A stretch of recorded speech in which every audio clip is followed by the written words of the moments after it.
Before the Holocaust, and before the world even had a formal word for it, genocide was carried out by Germany.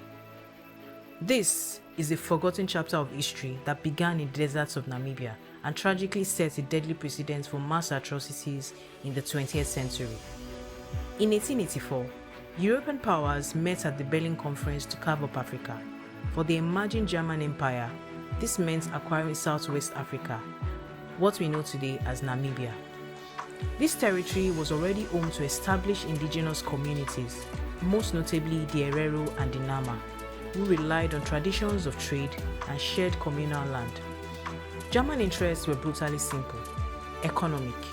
They sought fertile land and mineral wealth. This quickly led to the seizure of communal lands, the introduction of foreign laws, and the complete dismantling of traditional authority. As German settlers poured in, the Herero and the Nama people were forced into harsh wage labor. Their labor contracts were often signed under deception and quickly devolved into bonded servitude, where families were separated and severe punishments were common. Traditional life was rapidly choked out by colonial rule. Tensions boiled over in January 1904 under the leadership of Chief Samuel Herero. The Herero people launched an uprising. Their targets were strategic symbols of German colonial power. Germany's response was not just brutal, it was a planned act of extermination.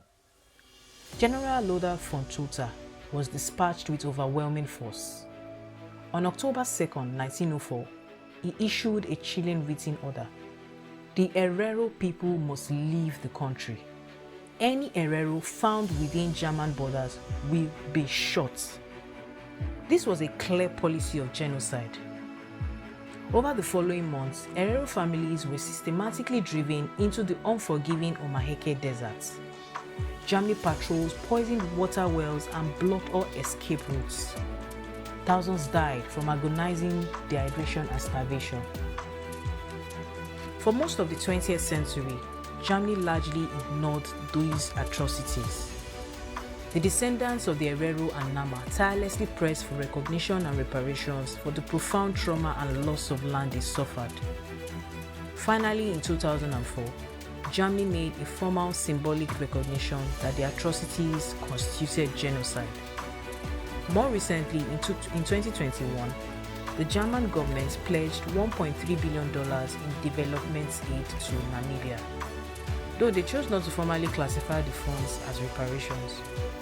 The Namibian genocide is a critical historical lesson. It exposes the devastating early links between colonialism, industrialized violence, and racist ideology. It compels us to fully acknowledge all victims of history. History is a reflection of whose voices we choose to hear. If this story sparked thoughts, please like this video, share it, and subscribe for more stories that matter. Understanding the past is the first step towards shaping a better future.